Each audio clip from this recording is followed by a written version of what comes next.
Alors je reprends. Daf Nun Aleph, Amoud Aleph. Tanu Rabbanan. Nos sages enseignent dans une braïta. Ezeumet Yeshlo Rakav. C'est quoi le cas d'un mort dont la chair en décomposition, qui est devenue de la poudre, est impure? Met Shenikba Arum Ba'aron Shel Shaish. Un mort qu'on a enterré nu dans un cercueil en marbre. Ou al gaberitzpa shel avanim, ou sur un sol de pierre. Zeumet yeshlo rakav. Ça, c'est le cas d'un mort dont la poudre de décomposition est impure. Pourquoi? Parce que la poudre de décomposition ne vient que du mort. Nikbar biksuto, mais s'il a été enterré dans son vêtement, be'aron shel etz, ou dans un cercueil en bois, ou al gaberitzpa shel levanim, ou sur un sol en brique, zeumet chez ein lo rekev.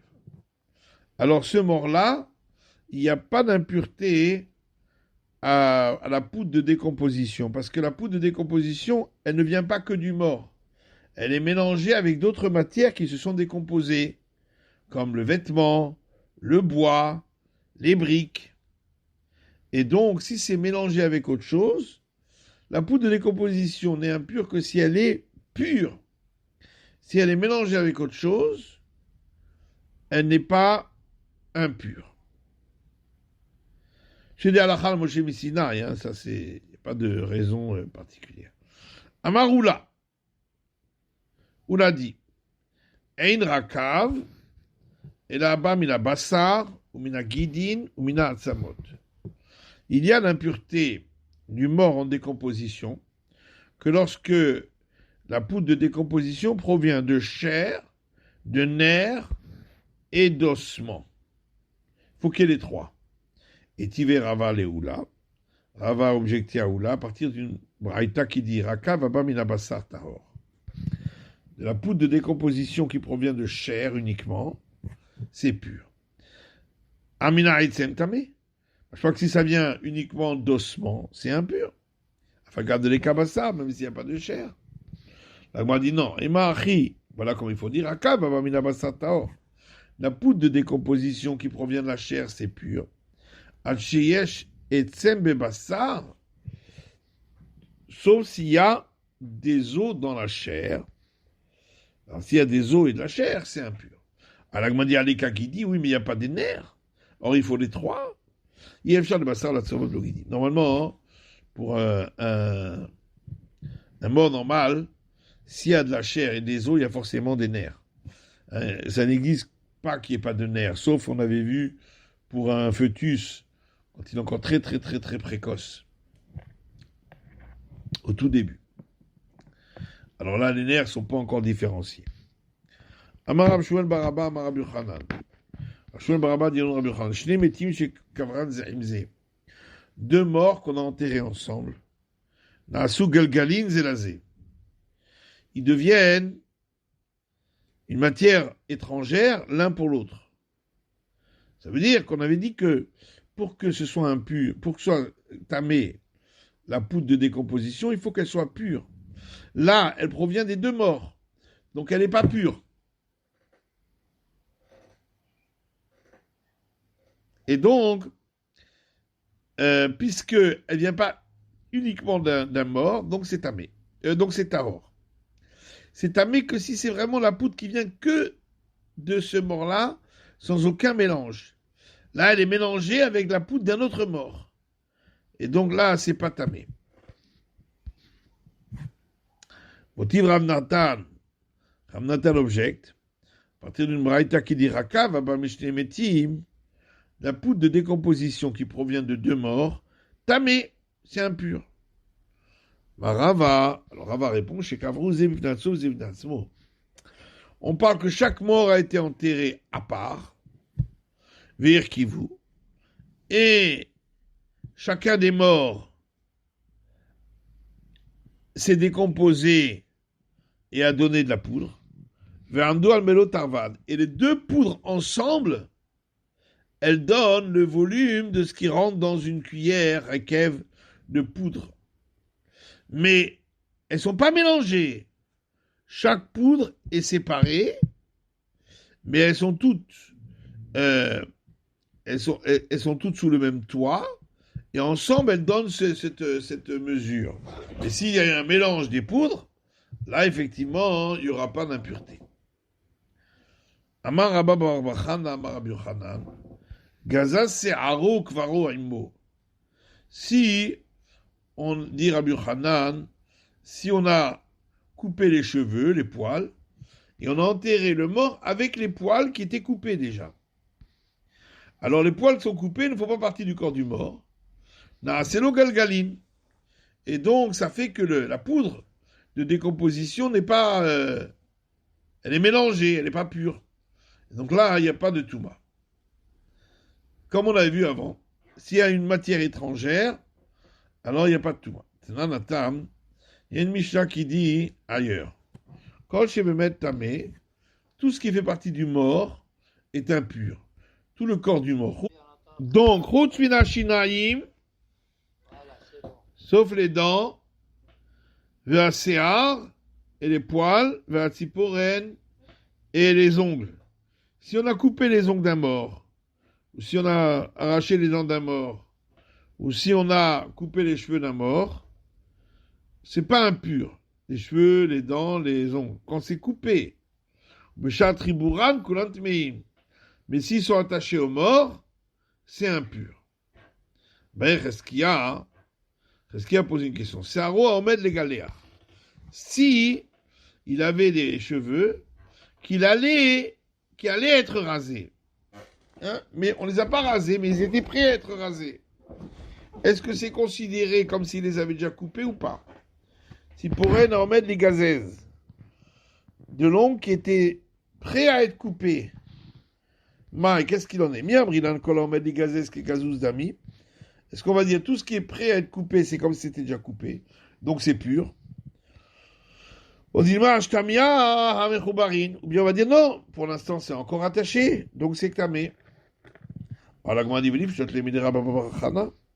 pourquoi on n'a pas apporté une réponse à partir de l'enseignement de Rabba bar Chana, puisque Rabba bar Chana a dit que les cheveux qu'on a coupés d'un mort, si on les a enterrés avec, alors c'est une matière étrangère, et donc ça fait que la poudre n'est pas tamée, parce qu'elle est mélangée avec une poudre étrangère. Donc, Tama Mishum de Gazaz, toute la raison, c'est parce qu'il avait déjà coupé. Allo Gazazlo. Moi, je crois que s'il n'a pas encore coupé, on ne dira pas que c'est une matière étrangère, même si c'était destiné, prêt à être coupé. Donc, tu as une preuve d'ici. L'Agma dit non, il n'y a pas de preuve. Arikama, voilà ce qu'il a voulu dire. Gazaz, Arezegal Galim. Si on l'a coupé, alors c'est une matière étrangère qui se mélange, et effectivement, c'est fait que c'est pas tamé la poudre. L'eau Gazaz, si on l'a pas coupé, mais bah, elle est. Peut-être qu'il n'en a pas parlé parce que justement, il a la même question. Qu'est-ce qu'il en est si ça n'a pas été coupé, mais c'était prêt à être coupé? Est-ce que c'est comme si ça avait été déjà coupé ou pas? Baï Rabbi Amia pose une question. Rakav Abamina Aikev. La poudre de décomposition qui provient du talon. Maou, qu'est-ce qu'il en est? Qui Gabrinan Rakav Abamikou les met? Peut-être que quand on a dit... Ah, ça va mieux là? Qui Gabrinan Rakavaba Mikou les met?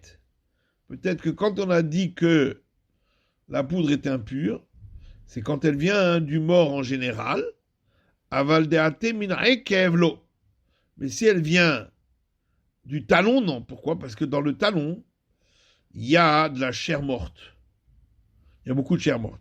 Cette chair morte-là, si elle se décompose, elle n'est pas tamée, parce que de toute façon, elle était déjà morte avant du vivant. Donc là-dessus, il n'y a pas de digne de Rakav, peut-être. Odima Loshana, ou peut-être pas, peut-être ça ne change pas. Donc ça veut dire, est-ce que la poudre qui provient du talon, est-ce qu'elle aussi, elle est tamée ou pas? Parce que le talon lui-même, c'est une chair morte. Tashma, viens écoute. Etan et Rabbi Nathan Rabbi Oshaya. Rabbi Nathan, fils de Rabbi Oshaya, a rapporté une braïta. Rakav Abba Mishne Metim. On avait déjà vu cette braïta. De la poudre de décomposition qui provient. Ça part de son Rabbi. Ouais, ce soir, c'est. La poudre de décomposition. Pourtant, je ne sais pas. On a des bruyères là, c'est ça. Le son et lumière. C'est bon, hein. Alors je reprends. Tashma.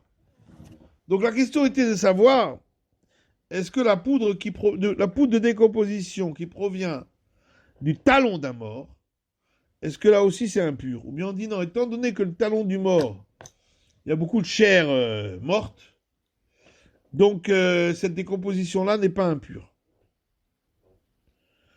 Tashma, viens écoute. Tani Rabbi Nathan Rabbi Oshaya. Ça coupera bien, c'est coupé encore. Alors je reprends. Tashma, vous m'entendez là? La meilleure solution, on va aller chez deux. Tashma, vous m'entendez ou pas? Là oui, mais c'est pas intermittent. Non, ça arrive qu'on arrive.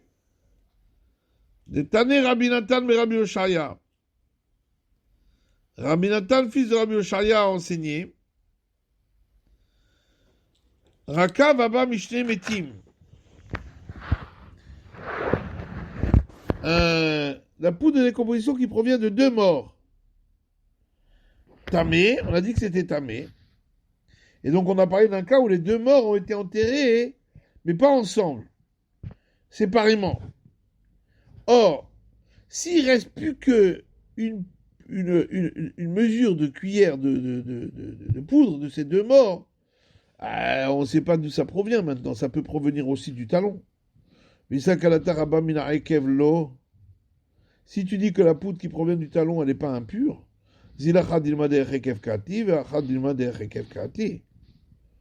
alors à chaque fois tu peux dire oui, mais il y a une partie de cette poudre-là, pour ce mort-là qui provient peut-être un peu du talon, et pour l'autre mort aussi. Comment tu peux dire que c'est impur? C'est parce que peut-être que dans cette poudre-là, il y a aussi un peu de poudre du talon. Alors la dit dit non. Si tout le mort entier, le corps s'est décomposé, il y a aussi un petit peu du talon, c'est sûr que c'est tamé. Ici, on parle de quoi? On parle qu'il y avait uniquement un membre qui s'est décomposé, et c'est le membre qui était à côté du talon. Et donc, comme c'est le membre qui était juxtaposé au talon, peut-être que cette décomposition-là, elle ne rend pas impure. Maïtekou, qu'est-ce qu'il en est? On reste sur la question. Baé Rabbi Amiya. Voilà, c'est reparti. Hein. Ça va mieux? Ça va ou pas? Ouais, ça allait, puis après ça allait. Hein. Baé Rabbi Amiya. Rabbi Amiya s'est posé une question. Ou barbe meisha, avec Galgalim Olo. Le fœtus dans le corps de la femme qui est morte. Est-ce que le fœtus est considéré comme un corps étranger? Et donc, on va dire que la poudre qui provient de la décomposition, il y a aussi un peu de corps étranger, c'est le fœtus. Et donc, c'est pas impur, comme on a expliqué. Olo, ou bien on va dire non. Le fœtus fait partie du corps de la mère. Puisque nous avons un enseignement qui dit que le fœtus, c'est comme la cuisse de la mère. Et car Goufaou, donc ça fait partie du corps de la mère. Voilà avec Galgalim, c'est pas un corps étranger. Odilma, ou peut-être, puisque le fœtus, il va finir par sortir. Mifraj parish, mina. Donc, peut-être que on considère qu'il est séparé du corps de la mère, et donc c'est un corps étranger. Et donc, dans la poudre de décomposition, il y a deux corps qui sont mélangés, et donc c'est pas impur, comme on avait expliqué. Là, c'est encore coupé. Et là, ça va mieux? Oui? Ouais, on a été coupé de nouveau. Donc, vous avez compris la question? On a été coupé là, on n'a pas compris. On n'a pas entendu la question.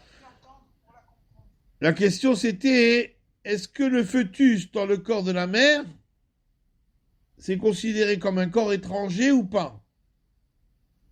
si la mère elle est morte avec le fœtus à l'intérieur et c'est entré en décomposition, est-ce qu'on va dire c'est comme deux corps qui entrent en décomposition? Et on a expliqué que si la poudre elle vient de deux corps différents, elle n'est pas impure. Ou bien on va dire non, c'est Yerechimo. Est-ce qu'on dit c'est Yerechimo, ça fait partie du corps de la mère, ou bien on va dire oui, mais ça devait finir par sortir quand même. Donc ici, c'est quand même considéré peut-être comme deux corps.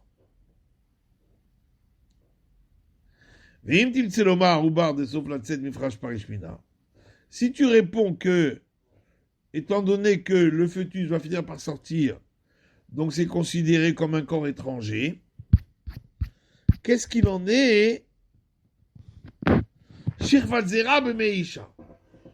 n'y avait pas de fœtus, mais il y avait encore de la semence, la substance séminale, dans le corps de la femme. Est-ce que c'est considéré comme un corps étranger ou pas? Est-ce qu'on va dire oui, mais pour l'instant il n'y a pas eu de fœtus, donc ça fait partie du corps de la femme? Ou bien on va dire non, mais ça vient d'ailleurs, donc c'est un corps étranger. Donc il y a eu un mélange dans la décomposition avec un corps étranger, et donc ça ne rend pas tamé. On reste sur la question. Il n'y a pas de problème de bitoul J'ai l'impression que non. On ne parle pas de bitoul. Il ne faut pas qu'il y ait du tout de corps étranger. Rien du tout. On ne voit pas qu'il y a ici un bitoul. Effectivement. Mais c'est des règles tout à fait spéciales pour le rakav. Là, on ne voit pas qu'il y a un bitoul. Il faut que ce soit pur à 100%, qu'il n'y ait pas de corps étranger. Rav Papa. Rav Papa pose une autre question. Pirsha Maou. Dans le corps du mort, il y a dans les intestins, il y a de l'excrément. Est-ce que l'excrément est considéré comme un corps étranger? Parce que ça vient de la nourriture qui est étranger. Est-ce qu'on va dire, puisque le corps vivant ne peut pas vivre sans manger, donc le manger fait partie de la vie du corps. Donc ça fait partie du corps. Ou bien on va dire non, ça vient d'ailleurs. Donc c'est un corps étranger. Et donc, nafkamina pour la poudre de décomposition, est-ce que c'est tamé ou pas? Ravacha, autre question. Question de Ravacha, fils de Ravika. Oromaou. La peau du mort, est-ce que ça fait partie du corps ou c'est étranger au corps?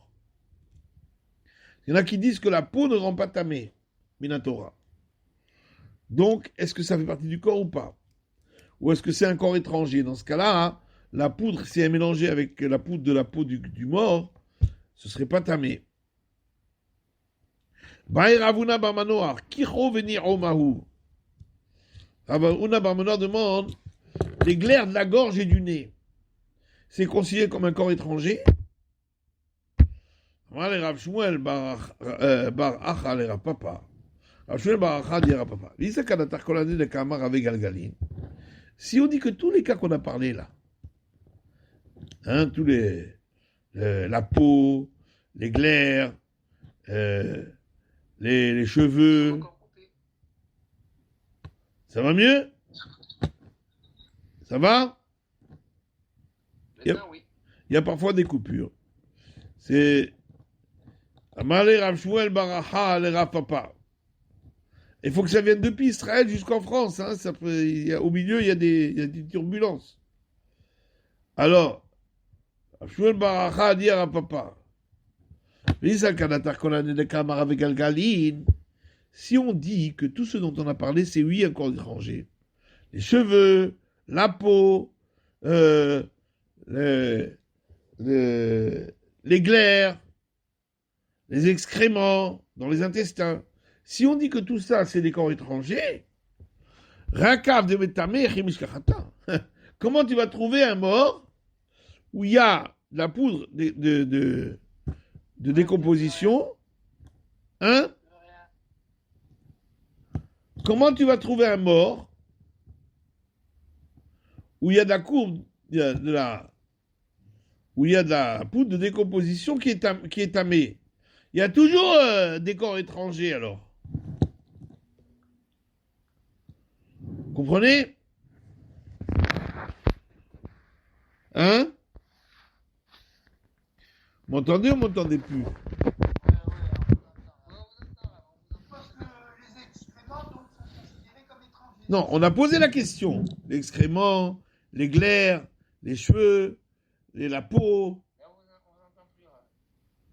Ah ben là, je peux. Je m'en fais un peu plus, hein. Aujourd'hui, c'est difficile ce soir, hein. Je vais ressortir et re-rentrer.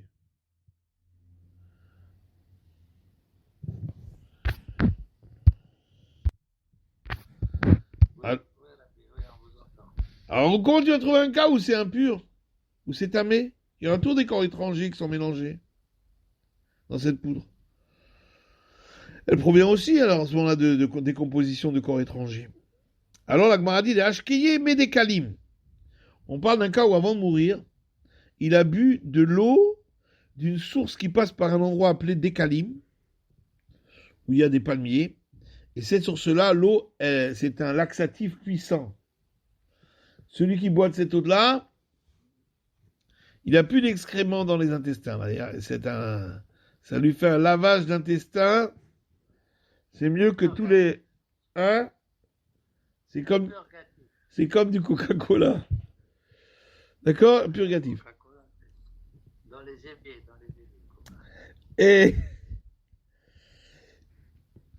Et aussi, ça enlève tous les glaires. Mais ça, rien n'achat. Et puis, avant de mourir, ou après, on a mis une crème qui a enlevé tous les cheveux. Revenez à Strasbourg, rapidement. On n'entend plus. Ah ouais, on donne dessus, hein.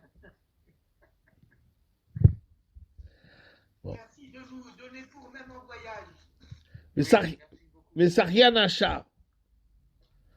Et je sais pas pourquoi ça marche pas. Hein. C'est pas normal. Bon. Sinon, on va laisser là pour ce soir. On essaiera demain. C'est du sabotage. Hein. On va laisser là pour ce soir et on verra ça demain. Ok, parce que là, ce soir, ça va plus.